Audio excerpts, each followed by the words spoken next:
International space station इंसानों द्वारा बनाई गई एक ऐसी चीज़ जो आज भी इंसानी इतिहास में हमारी सबसे बड़ी अचीवमेंट्स में से एक है। Space is an environment where human beings were not meant to live. The most expensive structure humans have ever built. Here, in the most inhospitable environment known to man. The only reason we can go there is by taking technology to provide us with everything that we need in order to stay alive. आपको जानकर हैरानी होगी कि दुनिया की सबसे महंगी चीज़ 1998 से लेकर आज भी अंतरिक्ष में है और हमारी धरती के चक्कर लगा रही है। With no air, food or water, 250 miles above the Earth, it's an epic engineering challenge. We as engineers are having to figure out how to make systems that provide all those functions that Earth provides in a tiny little can.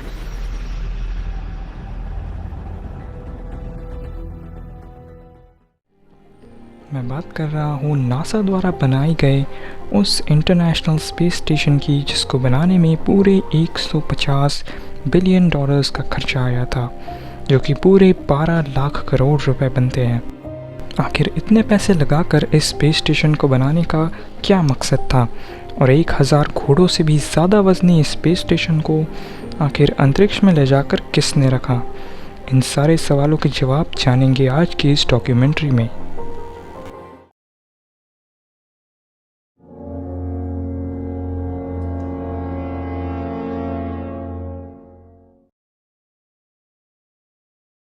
Sputnik, इसे तो आप जानते ही होंगे, दुनिया का सबसे पहला artificial satellite है। 1957 में सोवियत यूनियन ने इसे लॉन्च किया था। On October 4th, 1957, the Soviet Union had launched Sputnik, the first artificial satellite and the first man-made object to orbit the Earth. Today, a new moon is in the sky, a 23-inch metal sphere placed in orbit by a Russian rocket. उस time पर Russia और उसकी कुछ neighbouring countries एक साथ थी और इस एक कंट्री को ही सोवियत यूनियन कहा जाता था। स्पुतनिक के लॉन्च की न्यूज़ फैलते ही अमेरिकन गवर्नमेंट को लगा कि हमें भी स्पेस मिशंस करने चाहिए। सच बात तो ये थी कि अमेरिकन गवर्नमेंट नहीं चाहती थी कि सोवियत यूनियन उनसे आगे निकल जाए, फिर चाहे वो स्पेस टेक्नोलॉजी में हो या मिसाइल टेक्नोलॉजी में। इसलिए यूएसए ने national aeronautics and space act को इंट्रोड्यूस किया। उस टाइम पर आइजनहावर प्रेसिडेंट हुआ करते थे। उन्होंने जल्दी से सारे लीगल डॉक्यूमेंट्स पे साइन किया और जल्दी से इस एक्ट को पास कर दिया। अक्टूबर 1958 में यूएसए के पास भी अपनी खुद की एक स्पेस एजेंसी थी, national aeronautics and space administration, short में इसे नासा कह सकते हैं। बस इसके बाद क्या था, दोनों कंट्रीज में कांटे की टक्कर होने लगी। एक स्पेस रेस की शुरुआत होती है।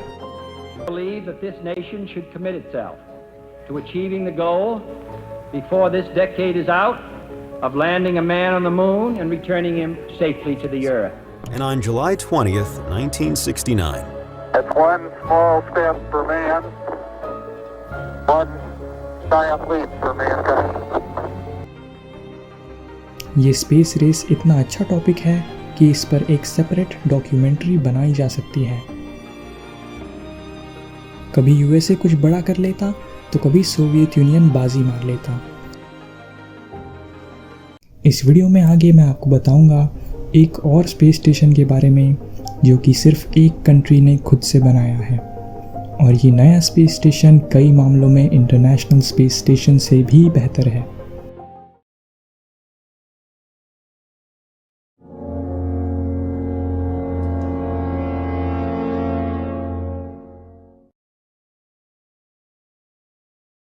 सबसे पहले तो मैं ये क्लियर कर दूँ कि इंटरनेशनल स्पेस स्टेशन को सिर्फ नासा ने नहीं बनाया।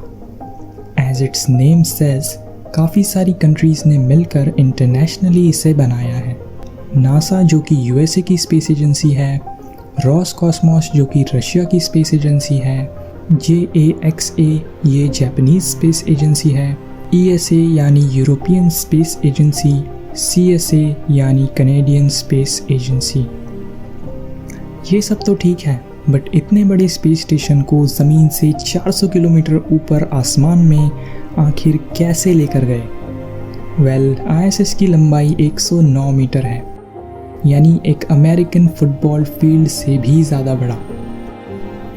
इससे ये तो क्लियर है कि एक पीस में इसे स्पेस में ले जाना ऑलमोस्ट इम्पॉसिबल है। तो अब साइंटिस्ट के पास एक ही ऑप्शन था, और वो ये कि इसे अलग अलग पीसेस में स्पेस में लॉन्च किया जाए और स्पेस में ही इसे असेंबल किया जाए। इसलिए नासा ने इस काम को करने के लिए एक रीयूजेबल रॉकेट सिस्टम बनाने का सोचा। इससे पहले यूज़ होने वाले सारे rockets one time use rockets थे। एक बार काम होने के बाद रॉकेट को समुद्र में क्रैश कर दिया जाता था, या फिर स्पेस से वापस अर्थ की तरफ गिरते वक्त एटमॉस्फेयर के फ्रिक्शन की वजह से रॉकेट जलकर राख हो जाता था। इसलिए USA ने स्पेस शटल सिस्टम बनाया, जो कि एक सेमी रीयूजेबल रॉकेट सिस्टम था। T-10, 9, 8, 7, main engine start, 5, 4, 3, 2, 1, and liftoff of Space Shuttle Atlantis to assemble the framework for the science laboratories of tomorrow. Houston now controlling.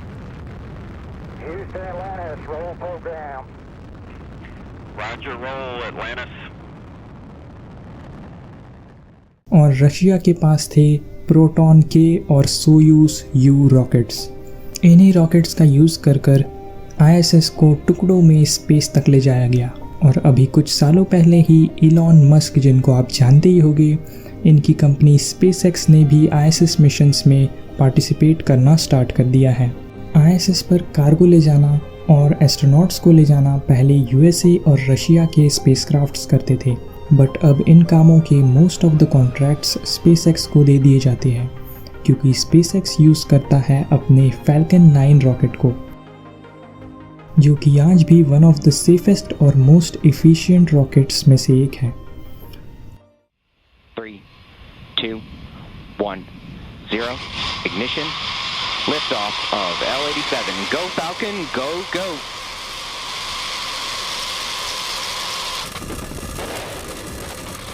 Vehicles pitching downrange.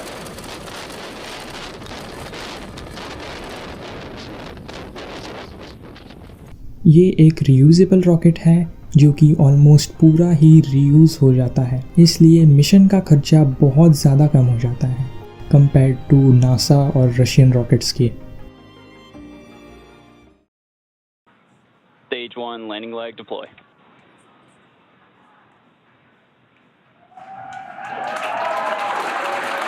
And as you can see, a picture-perfect landing of this first stage booster, its first flight and first landing. This booster will be prepared for reflight on another NRO mission later this year. ISS को build करने का काम 1998 में start हुआ था। पूरे 40 different rocket launches करने पड़े over the course of 10 years।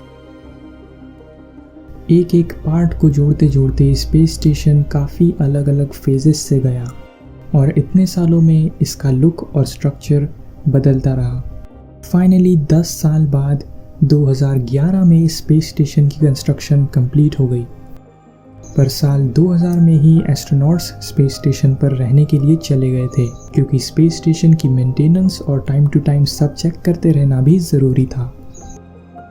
Starting में सिर्फ 3 लोग ISS पर स्टे कर रहे थे, बट अब ISS एक 6 बेडरूम अपार्टमेंट से भी ज़्यादा बड़ा हो गया है, और इसलिए अराउंड 7 लोग आराम से यहाँ पर रह सकते हैं। कोई भी एस्ट्रोनॉट्स स्पेस स्टेशन पर 6 महीने के लिए ही जाते हैं, उसके बाद दूसरे एस्ट्रोनॉट्स आ जाते हैं और पुराने एस्ट्रोनॉट्स वापस अर्थ पर जा सकते हैं।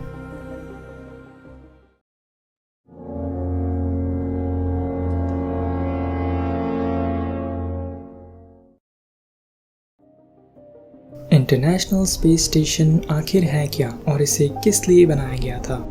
इस सवाल का जवाब जितना सिंपल है उतना ही कॉम्प्लिकेटेड भी है। कहने को तो ये बस एक लेबोरेटरी है जिसे सिर्फ एक्सपेरिमेंट्स करने के लिए बनाया गया था, पर ये सिर्फ एक लेबोरेटरी से कहीं ज़्यादा है। एस्ट्रोनॉट्स अर्थ से लाई चीज़ों पर एक्सपेरिमेंट्स करते हैं और उनके बिहेवियर को स्टडी करते हैं। जैसे फ्लूइड्स, सॉलिड्स, उनकी प्रॉपर्टीज़, मैकेनिक्स और मोशन के बारे में एक्सपेरिमेंट्स किए जाते हैं। इसके अलावा इंसानों के दूसरे प्लैनेट्स को कॉलोनाइज करने के सपने की तरफ ये पहला कदम है। इंसानों का अर्थ से दूर रहना और दूसरे प्लैनेट्स पर रहने की रिसर्च और एक्सपेरिमेंट्स में भी मदद करता है ISS। इसके अलावा मैंने जिस दूसरे स्पेस स्टेशन की बात की थी वो है टियांगोंग स्पेस स्टेशन, जिसे चाइना ने बनाया है और सिर्फ चाइना ही इसे ऑपरेट करता है। इस स्पेस स्टेशन में 3 एस्ट्रोनॉट्स रहते हैं, जहां ISS एक फुटबॉल फील्ड जितना बड़ा है। चाइनीज स्पेस स्टेशन इससे आधा है, यानी 55 मीटर्स लंबा। इसे 2021 में लॉन्च किया गया था। दोनों ही स्पेस स्टेशंस की हाइट है अर्थ से अराउंड 350 से 450 किलोमीटर्स के बीच और स्पीड है around 27,000 kilometres per hour. ISS का वज़न है अराउंड 4,20,000 किलो, जो कि 1,000 घोड़ों जितना है, जबकि चाइनीज स्पेस स्टेशन का है 1,00,000 किलो। टियांगोंग स्पेस स्टेशन में मोस्ट ऑफ द इक्विपमेंट्स और कंप्यूटर्स नई टेक्नोलॉजी के हैं, जबकि ISS की कंप्यूटर्स और सारी टेक्नोलॉजी 25 साल पुरानी है।